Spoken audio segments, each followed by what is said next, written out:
Welcome to Parenting Different, a place where real adoption stories come to life. My name is Anna Bernacki, and this is the Parenting Different podcast. Hi, welcome to the Parenting Different podcast. Today we have an exciting guest. MaryBeth is here. She's a transracial adoptee, and we are so excited to hear all about her story and who she is. So tell us a little bit about yourself. All right. So, hi, yes, I am MaryBeth Murdock. I am very, very excited to be here with a wonderful host today to talk about my story. And like she said, I am an interracial adoptee. I was adopted at birth. I also have an older sister who was also adopted. We are not biological siblings. She was in foster care for about 2 years and went through some tremendous abuse through her biological family before she was put with us. And that led to RAD, which is also reactive attachment disorder, which led to tremendous trauma in my family, which was manipulation, sexual abuse on my end, and just ultimately just the lying and stuff that comes with RAD that is just such a horrible, horrible thing. But ultimately, we found that it was better. My parents found that it was better that if we sent her to a mental hospital, and I've not seen her since. She has left. But with that being said, as much as that seems like such a hardship, it was such a blessing in disguise knowing that my parents were in the boat with me, protecting me and looking out for me in the safety of myself. Knowing that now that after all the trauma and tremendous trauma I went through, from even just not knowing what I look like, who I look like, and not knowing my birth parents, to all the trauma that she put us through, that I've come out on the other side knowing that, I have parents who loved and cared for me. And I also had people in my boat who were there to help me and walk me through every step of this healing journey that I am continuing to be on, and that I will probably be on for the rest of my life. But knowing that I have found so much light and so much life in it through Christ himself at being at the center of my life, to just the friends and family that have surrounded me and found me in my struggles and been there for me. And so I'm so grateful and thankful today to be on this podcast to talk about the amazing things that my parents have done, the things they could have done better, and just everything in between. Thank you so much for sharing. I think it's very unique for a transracial adoptee to say, I had wonderful white parents. That's very rare that we hear. And as a white parent to Black children, I would love to know, what did your parents do right? And how did they cultivate that space for you to then now as an adult say, they did a good job? What was it that they did right? There was so much that they did right. If it was even just, immersing me in reading books as a young child, it was never perfect. There was definitely so much that they could have done For better, sure. but there was so much things of just, whether it be the little things that they talk about when we moved when I was 2, of looking at bus stops to find other Black kids to make sure that I knew that I would have a community around me, to looking at churches that we go to see if there was a Black community or Black people there, that they would just make sure that they could immerse me in my heritage and my culture, knowing that they didn't have that culture, that they weren't raised this way, that they were raised, in a white world, in a world where, it is so much easier for them than it is for people that look like me. Just knowing that, they could find the little joys that I can find, that, I would look around and be like, hey, that girl looks like me. I feel safe and comfortable in this area. And so those are just some little things that they do, and even just, finding Black adult females that like can mentor me, or people that I can look up to, and that, I definitely clung on to those relationships of Black adults or Black older people who were just able to pour into me and show me what it's like to be a Black female in America, in this world, just, and how wonderful it can be to just embrace yourself and your heritage. So talk to me a little bit about that, because I think that is something as a white parent, like I under I understand the concept of, that comfort around being with people of your culture. I am very clearly not a minority, so I've never experienced that. But what is that like, to have other people who look like you versus stepping into an area or a room or wherever you are, an environment that you are the only one and singled out? Because I think we can say, it's easy for us to say, well, everybody's unique in one way or another, right? Nobody looks exactly like us. And I've Yes. heard this comment a lot from white adoptive parents specifically, saying, well, I mean, I have red hair, so when I walk in, I'm the only redhead, and kids would make fun of me for that. But it's not the same. So talk me through that. Like how is it that you feel either singled out or comfort with other people who look like you? So I definitely think I can definitely go back to an experience that I had where I went to a camp, and it was a day camp, and it was 2 days, and I walked in the room, and I saw no one who looked like me, and the first thing I thought was I don't belong. And I Mhm. had been thinking that for all of my life, of just, walking into my house sometimes and being like, I don't belong. I'm not like them. I don't look like them. And that probably was the hardest struggle I went through. But finding a place where you walk in and people have the same hair texture as you, the same skin color, and being like, I do belong. I fit in here, because all people want to do nowadays is fit into some Yeah. place. People want to fit in. And being able to fit in at such a young age, where it's just like I can freely be myself. I don't have to hide the blackness that I have. I don't have to hide the little parts of me that make me different because they may make me stand out. I don't things like that. Stereotypes that we have to fit to be able to be ourselves. Just not being able to have to hide that, being able to say, "Oh my goodness, this is where people are like me." The stereotypes aren't stereotypes. They're just normal human qualities that we embrace now in these Yeah. areas. So definitely, it felt so hard being singled out, especially as an interracial adoptee, already growing up as being singled out.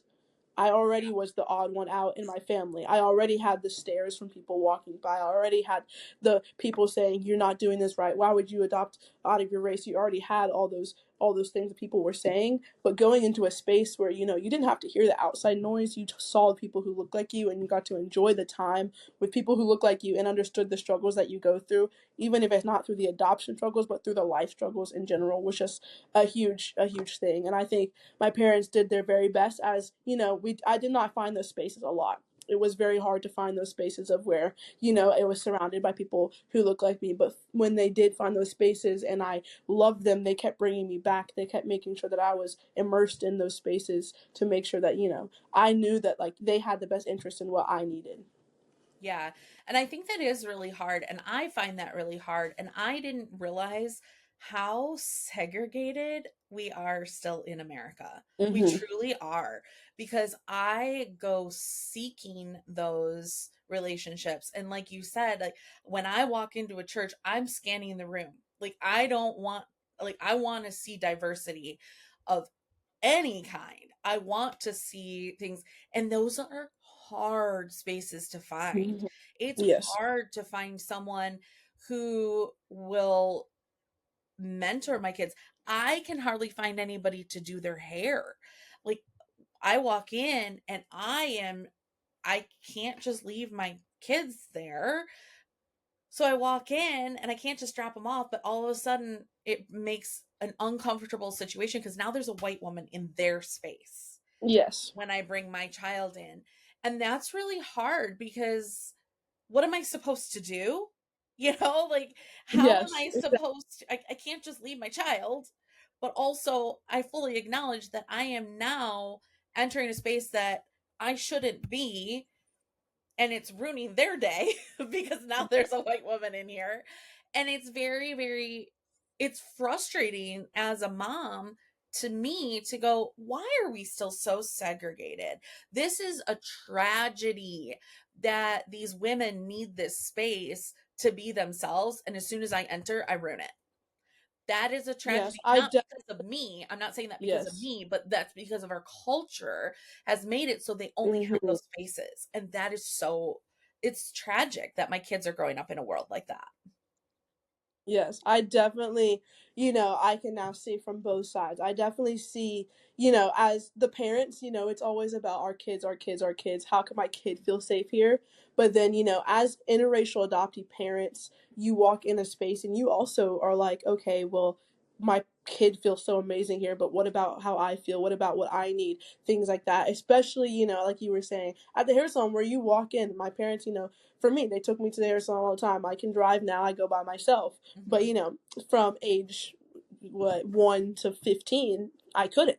And they went in those spaces, and you always look, and they used to sit in a corner and kind of keep to themselves, and people would look around, and you never think about, as parents, how hard that can be to be able to, you also kind of feel what your child's feeling at that moment, when they Yeah. walk into a space and they're like, whoa, everyone's white here. For my instance, you would walk into space and be like, whoa, everyone's not white here. What do I do? And that's where you kind of are like, you can empathize with your kid and be like, Sure.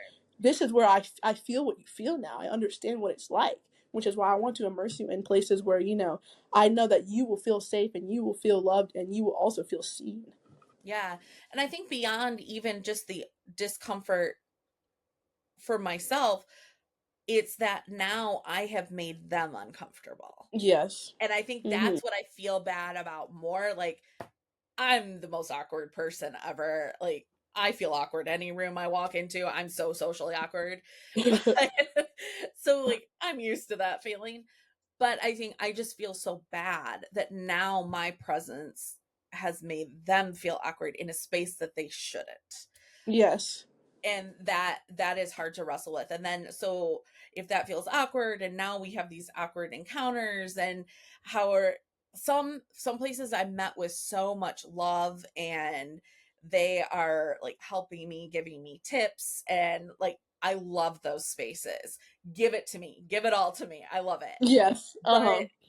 there are some times where you walk in and it's like, oh, I'm being judged real hard for adopting outside of my race, like Yeah. big time here.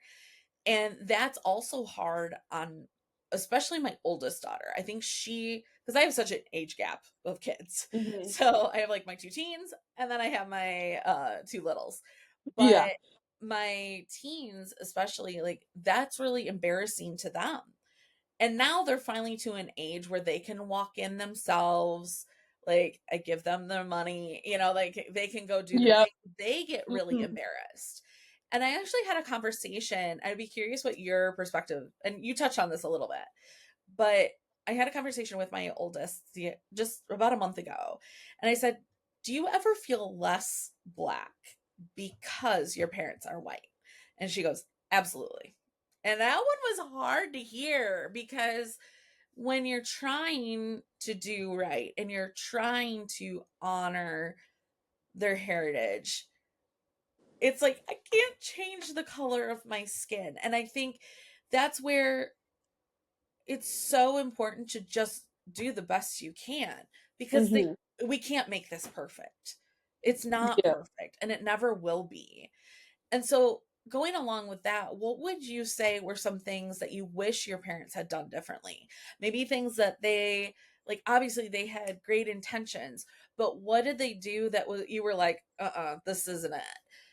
And you wish that either they didn't do or they did do that was that was made you uncomfortable. Well, I definitely just want to say I definitely relate to your daughter. I think the huge thing of just not feeling black enough is just such a huge thing, and I know it doesn't just go for adoptees; it goes for so many black people in general. But as interracial adoptees, we walk outside with our families, and everyone's like, "Oh, well, they're already whitewashed. They've been whitewashed. They're already white." And I definitely that was a huge thing when I went to school.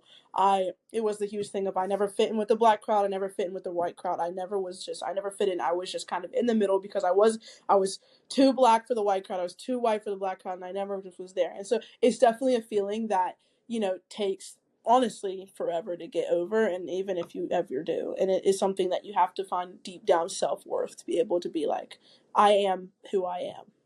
Yeah. There's none of me is all white, none of me is all black, none of me is all this and this and this and this. I'm me.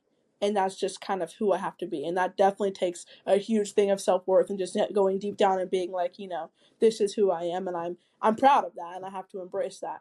But definitely going to your question, there was a lot of things my parents did that I was just like, why would you do that? Whether it be just walking up to random black strangers and asking them questions in front of me and being like, can you tell my daughter this?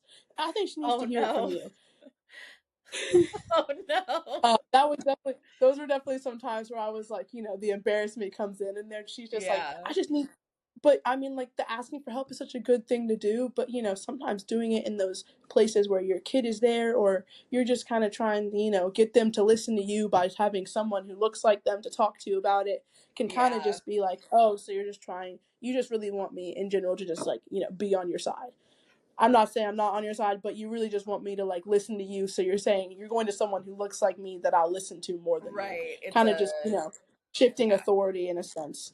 That was one thing that definitely was just like why. And I definitely think honestly, growing up with my parents, now we do not have the resources that they did when I was younger. And I think that was a huge thing. And so it was definitely like there was not a lot of times where I was able to find people who looked like me. My school was very white. We had the black crowd and I never hung out with them. And so just kind of like there's a lot of things of just they just kind of were like we just have to roll with it, you just have to deal with it, you just have to go with it, when really it was like why can't we find an alternative, why can't we find a difference, why can't we find something that does work. And so I think there are times that's one thing where my parents were just kind of like, well, this is what we've been given, we have to deal with it. And why can't it, unless of why can't we change what we've been given, why can't we do something different. Yeah. The white spaces were where I grew up. My parents, almost all their friends are white. That's just what I grew up with. I was surrounded by whiteness, and it affected me. It really did, because I was like, but here my parents are one of them.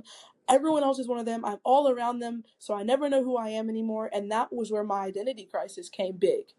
Of just I'm just around all these people. This is what I'm so used to, but I know like I don't look like them, I don't act like them, and all these different things. And I'm just kind of like, why would you do that to me? Why would you put me in this position? Why would you put me here in this place to where I don't know who I am? I don't know what I'm doing here. But it seems to just be like you don't know what else to do. When there is just so much more you can do. There's so many holidays that I could have celebrated that would have just brought me to be closer to people who look like me. Things Yeah. like that, where it's just kind of like, I always talk about introducing it early and be honest. That's my huge thing when it comes to interracial adoptees. Early and honest. You talk to them early. You look different than me. This is why. This is what we're doing. You're adopted. Things like that. Being early, talking early, and then being honest. Reading books. There are so many books nowadays about Yeah. how every kid looks different. They have different parents. They have different looking parents. Everything. And so that was like my huge thing of just like I never had that growing up. I never read the little books about how I look different. I saw it in my family, and I saw it in one other family at my church, and those were the families we bonded with, and that was it, because they were like, we just need to find people who look like you. But at times it's not people who look like you, it's people who feel what you feel. Yeah. Yeah, that makes so much sense because I can definitely see. Thankfully, I was expecting to get called out. Thankfully, I haven't walked up to any random stranger and I don't know. Haven't done that yet. Yet, I don't think I would. Don't do that. Definitely won't No, now. don't do Um, that. okay. I'm too socially awkward to do that anyway. Like I wouldn't have the guts to do that. Yes. But I think that is so important to remember that sometimes we have to change our environment. We can't force the kid to fit our environment. We have to Yes, change our exactly. environment to fit the child. Mm-hmm. And I think that's hard. It's hard as an adult who's established in your circles and it takes a lot of sacrifice. But I think that that is something, and I'm speaking to myself here, that that's something that we need to really prioritize as parents because it's so important for our kids to feel like they belong. I know how I felt growing up as an adoptee, and I looked very much like my family. Mm-hmm. So, I felt like an outsider, and I didn't feel like I belonged. So, to not look like them at all would be would compound that and make it so much worse. So, yeah, I definitely see that, and I think what would be some things that are not, say you are starting from scratch, right? Like I don't know where to go. I mean, I have some ideas. I've lived here for a long time. But let's say somebody who is listening who has no idea where to go and where to start being able to integrate themselves into that different culture for the sake of their child. Where do you go?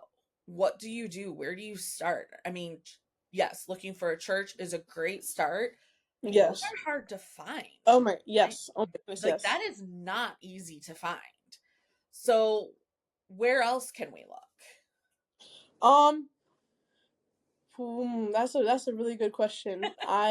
There are Or still maybe a where lot of you space. have found those connections. I guess maybe that's what I definitely One of my big things is sports.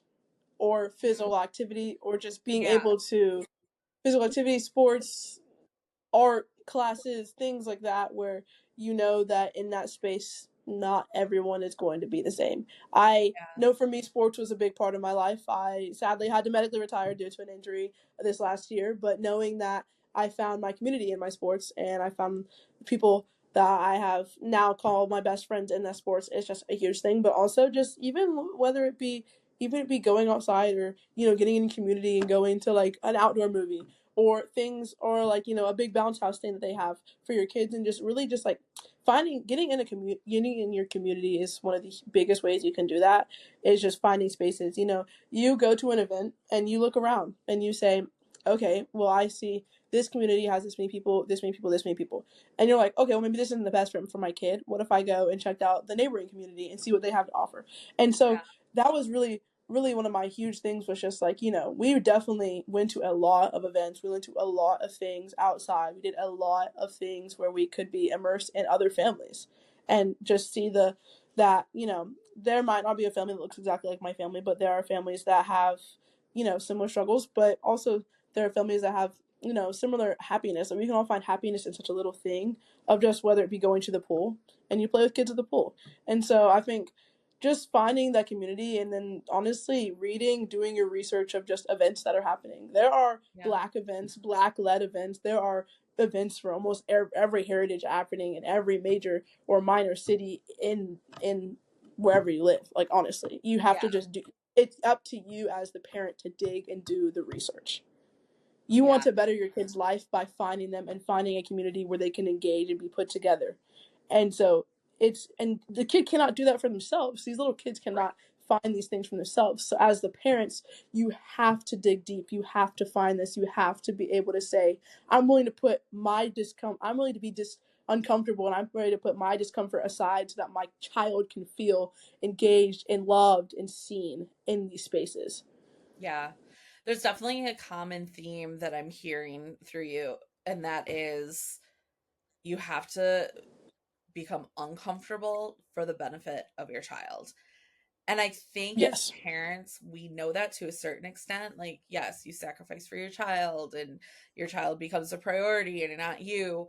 But in transracial adoption, it goes to a different level. And there's even a Yeah. higher responsibility with that of not just being uncomfortable in the sense of I don't sleep, I don't take care of myself until they're taken care of. It's I am going to go out of my way and go to events that I would never go to. Maybe on a Saturday that I want to chill at home, I am going and seeking out these things. And I think that that's kind of the theme that I'm hearing from you is really working overtime to seek and find those places. Yes, exactly. That is a great way to put it. Yes, because I mean, it is exhausting. It is hard. It is traumatic raising a transracial adoptee kids, but putting in that much more effort, it can just bring and just seeing the smile on your kids' faces when they seem, Yeah. they see like, mom, that person is me. They have the same interests. They do the same things as me. Things like that is what can just brings joy right back to your heart and makes you know that it's all worth the while of just doing the work and putting in the effort for it. Yeah, for sure. So one thing you also talked about was like finding your identity and where kind of that struggle and where you did have a phase where you were angry and walk me through that and what happened and what finally reached you and kind of made you go, okay, this is who I am and I can be confident in who I am and my story.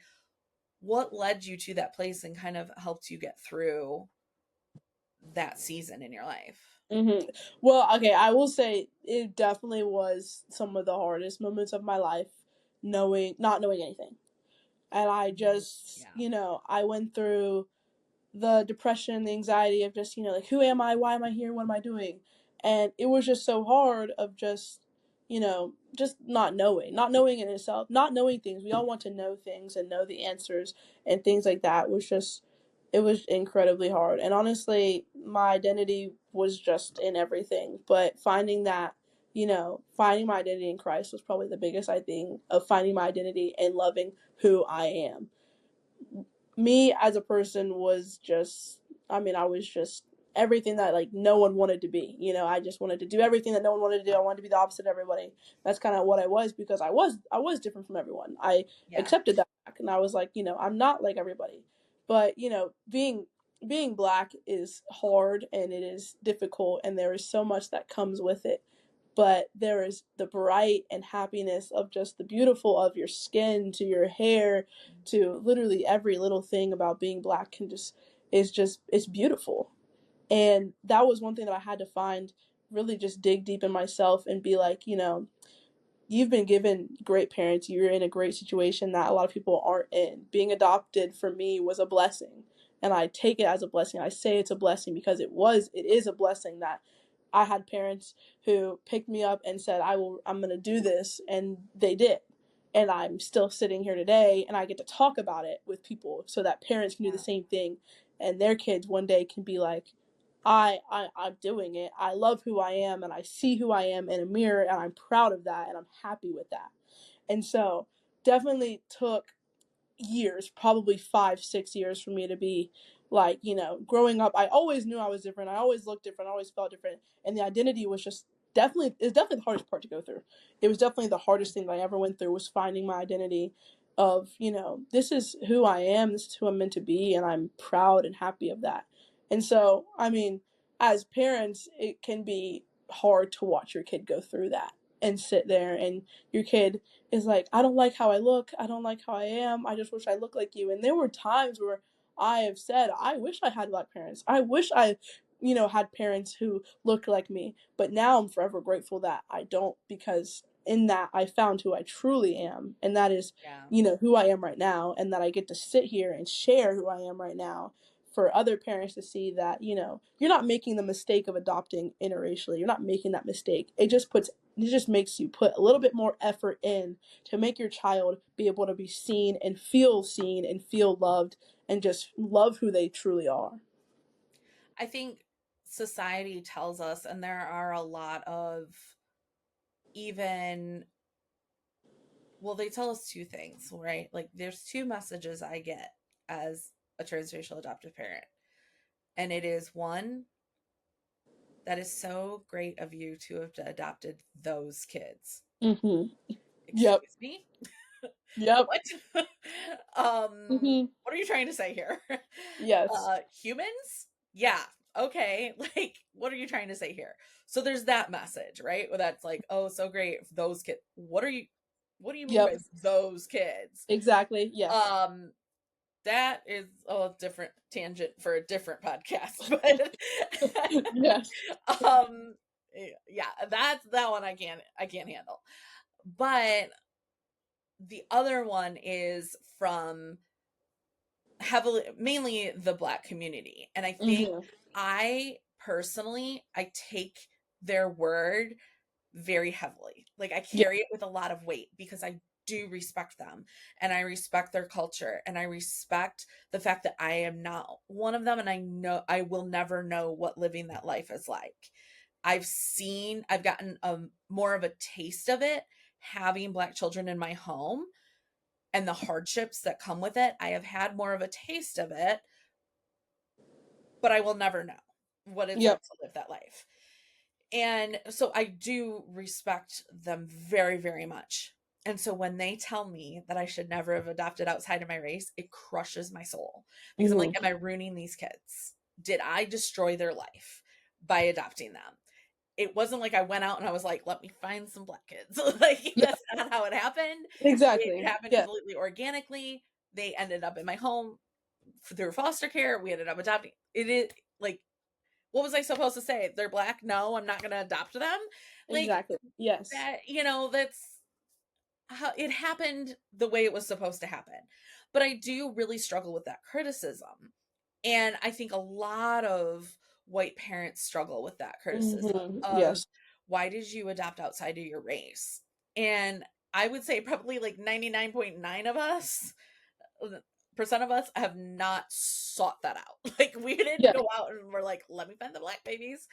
Mm-hmm. So I think it's so good to talk to someone who, yeah, acknowledges it's hard. It wasn't all sunshine and rainbows and butterflies. It was hard, and there was hard work that had to be done, but it can be done. And it can be Exactly. done right. And it really just takes it's on the parents to Hmm. step up, go a step above, and really seek that out and seek out that community and the for your child. And I think that is so important for all of our listeners to hear, is that just it can be done, and it can be done beautifully, and it doesn't Yes, mean you're not exactly. going to have really hard days, Hmm. because we've had some really dark days in our home. Oh, no, we definitely, I mean, there were times where we just sat and cried, and it was just, Mom, Yeah. why? Why would you do this? Why?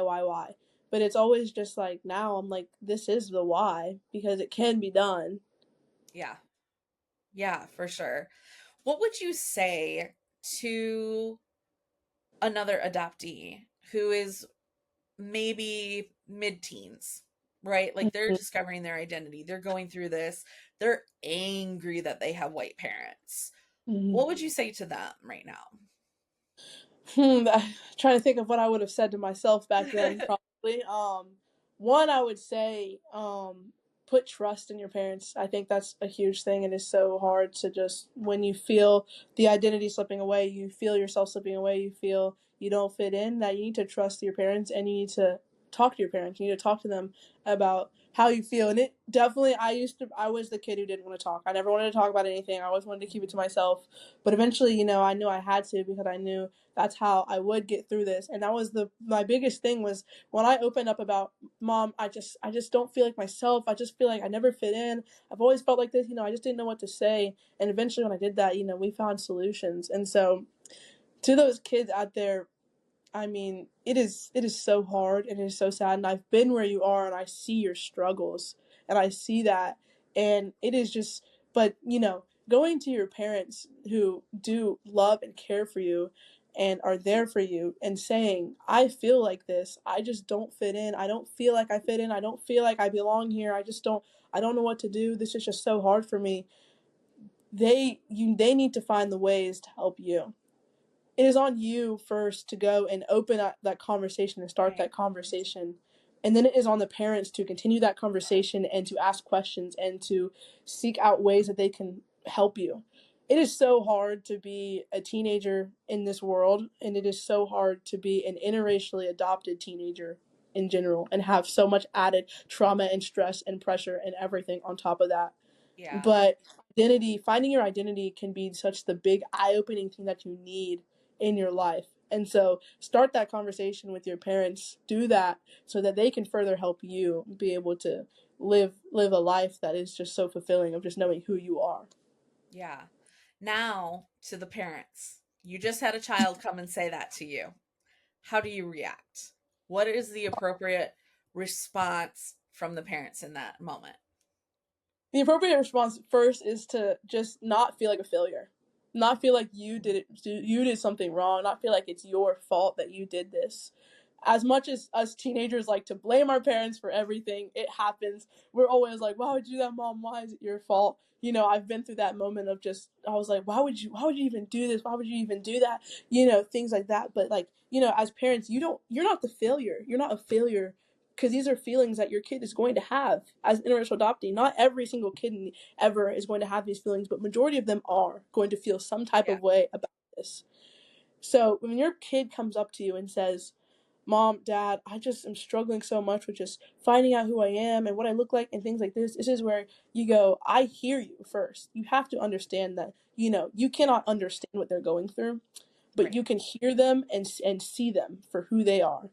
Let them know that they are loved and that they are wonderful and beautiful or handsome and made just in the image. They are made just who they are so amazingly, that they are made in the image of God. If just things like this are just ways that they are just, remind them how beautiful they truly are on the outside. But then, it points really more towards the inside of how they feel Right. on the inside. And that is where you find ways that work for your family. It is going to be different for every single family on what ways work for you to be able to find their identity, whether it be, embracing their culture more. Okay, so it is. it is the kids are going to feel this way, and then them coming to you is the first step. But again, you cannot feel ashamed, you cannot feel like it's your fault in front of them. You may feel that way behind the scenes, but you need to be able to say to your child, it is okay to feel this way. How can we help you? You have to Yeah. ask them. You cannot just go out there and do things because they might not feel comfortable going out there saying all these things, going and doing these things. How can we help you in a way that fits you? And I think that's the biggest way that you can really do that is first listening and asking, how can we help you in this way? How can we help you know who you are? And then, of course, affirmation. Words of affirmation are, a little cliche thing that everyone says, but they are such a huge For thing to do. sure. You are beautiful. You are handsome. You're strong. You're loved. You're kind. Things like that, because ultimately it points on the inside, the identity, and less on the outside of what they look like. Yeah, for sure. Oh, this has been so good. Thank you so much for sharing your story and all of this. Like, this is incredible. So much good stuff for transracial families and parents. I am so glad that you came and joined us. Thank you. And maybe you'll be back again. We might need to do a part two on this one. Oh, thank you so much. I would love to do a part two. I'd love to come back anytime. Just let me know. But thank you so much for having me. This has been such an amazing experience. Parents, you're doing an amazing job. I just want to say that you're doing an amazing job by first listening to this podcast and just taking the steps to make you and your child's relationship better by, knowing who they are and truly trusting that you can do what they need to do, Lord willing. And I just am so happy for that. Thank you. Yeah.